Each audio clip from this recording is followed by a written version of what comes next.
આજે તો ફરીને બહુ જ થાકી ગઈ છું. તો હેલો ફ્રેન્ડ્સ, બધાનું સ્વાગત છે મારા વ્લોગમાં. તો ફાઇનલી આજે અમારે બહાર જવાનું હોવાથી અમે બધા નીકળી ગયા છીએ બહાર જવા માટે. હું, જય અને મમ્મી અમે ત્રણે નીકળી ગયા છીએ. આજે તો અમારે ઘણી જગ્યાએ મંદિરે જવાનું છે, તો મારા વ્લોગમાં બન્યા રહેજો. હું બધું તમને વ્લોગમાં બતાવીશ. તો ફાઇનલી અમે ગધેથળ પહોંચી ગયા છીએ. ગધેથળ ઉપલેટા પાસે આવેલું એક છે મંદિર, જ્યાં ગાયત્રી માનું મંદિર છે ને આશ્રમ પણ છે. ત્યાં પ્રસાદી પણ આપે છે બપોરના સમયે. તો ફાઇનલી અમે પ્રસાદ લઈને પગે લાગી લીધું છે. ત્યાંથી અમારા બીજા મંદિરે જવાનું હોવાથી બધા પગે લાગીને ત્યાંથી નીકળવાના છીએ. બીજે મંદિરે પણ જવાનું હોવાથી અમે ત્યાં પ્રસાદી લઈને જરાક વાર બેસી પગે લાગીને નીકળી જવાના છીએ. તો હું તમને બતાવું છું કે આખો આશ્રમ કેવો છે. તમે જોઈ શકો છો, આખો મોટો બધો આશ્રમ છે. ત્યારબાદ અમે નીકળી ગયા છીએ બીજે મંદિર જવા માટે. મહેમાન પણ છે સાથે, મહેમાનના ઘરે આવ્યા હતા, ત્યાંથી અમે બધા ફરવા આવેલા છીએ. તો અમે જઈ રહ્યા છીએ બીજે દર્શન કરવા માટે બીજા મંદિરે. તો બધા ફોરવ્હીલમાં ગોઠવાઈ ગયા છે, હું પણ ગોઠવાઈ જાઉં ફોરવ્હીલમાં. તો ફાઇનલી ગાઈઝ અમે નીકળી ગયા છીએ બીજા મંદિરે દર્શન કરવા માટે. તમે જોઈ શકો છો વરસાદનું વાતાવરણ છે, તો વરસાદ હવે આવું જ છે. ક્યારે આવે ખબર નહીં, પણ આવવાનો જ છે. તો ફાઇનલી ગાઈઝ અમે પહોંચી ગયા છીએ ગણેશ મંદિર, જે આવેલું છે ઢાકમાં. જે ગણપતિ દાદા છે તે બધાની મનોકામના પૂરી કરે છે.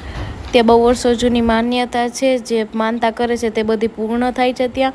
તો ફાઇનલી અમે બધા દર્શન કરી લઈએ ત્યાં. તમને પણ હું બતાવું છું. મંદિરનું નામ સિદ્ધિવિનાયક ગણેશ મંદિર છે, જે બધાની મનોકામનાને એવું પૂર્ણ કરે છે, એટલે સિદ્ધિવિનાયક છે. તો ફાઇનલી અમે નીકળી ગયા છીએ ઘર તરફ જવા માટે. હવે મહેમાનને એના ઘરે ઉતારીને અમે ઘરે જવા નીકળી ગયા છીએ. ફાઇનલી અમે જઈ રહ્યા છીએ હવે ઘરે.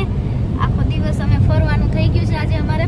ઘણી જગ્યાએ ફરી લીધું છે, ઉપલેટા, ઢાક, ગધેથળ, ઘણી જગ્યાએ જઈ આવ્યા છીએ. તો ફાઇનલી હવે અમારે ઘરે જવાનો સમય થઈ ગયો છે અને અમે નીકળી ગયા છીએ ઉપલેટાથી અને ઘરે જઈ રહ્યા છીએ. તમે જોઈ શકો છો, તમે રસ્તામાં છીએ.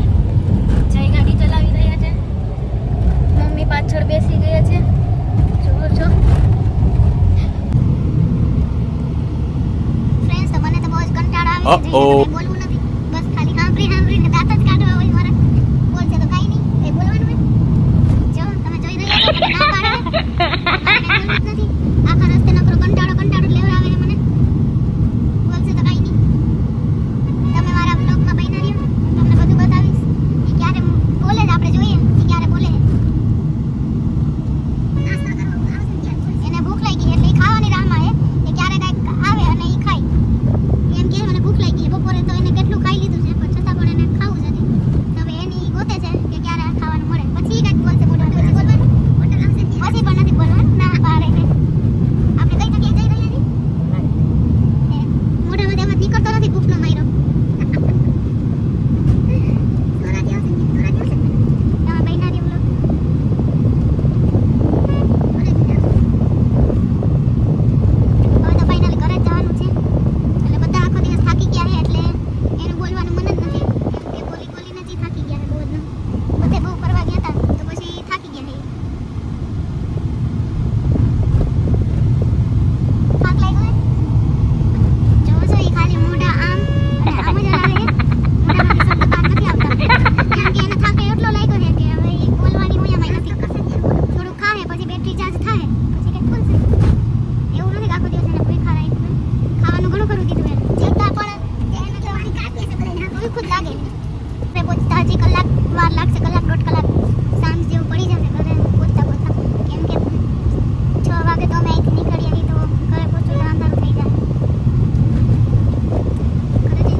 જુનાગઢ બાજુ એમ કે છે, જુનાગઢ બાજુ. તો હવે થોડુંક બોલશે, વાતો કરશે થોડીક. આપણે અહીંયા શું કામ ઉભા છે? ખાલી એના રસ્તામાં ફોર વ્હીલર ઉભી રાખી છે ને, એમ કે છે ખાલી ઉભા છે. બાજુમાં સામે સ્વામી મંદિર છે, તમે જોઈ શકો છો. સ્વામી મંદિર છે તો ત્યાં ઊભી રાખી છે ગાડી. એને આગળ ફાટક પણ બંધ છે એટલે ઊભા છીએ. નાસ્તો કરી લીધો, થોડીક બેટરી ચાર્જ થઈ ગઈ હોય એની, તો પણ હજી એને બોલવાનું મૂડ જ નથી. ના પાડે.